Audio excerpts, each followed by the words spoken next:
Отбасымыз жайында шынымды айтсам жасырмай, есімім менің Айғаным, тектіден туған асылдай. Сарагүлдей әжем бар, өнер мен білім үйреткен, тәрбиесі ғасырдай.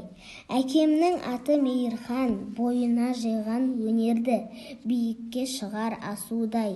Анамның аты Әйгерім, ұстаздық етіп жалықпай, өрлеткен іске тасыңдай. Әйер кедей сіңілім бар, жүретін әркез қасымдай. Інімнің аты Бегарыс, жалындайтын жасындай. Аман болсын отбасым, тіл көзден Құдай сақтасын. Біздің отбасы осындай.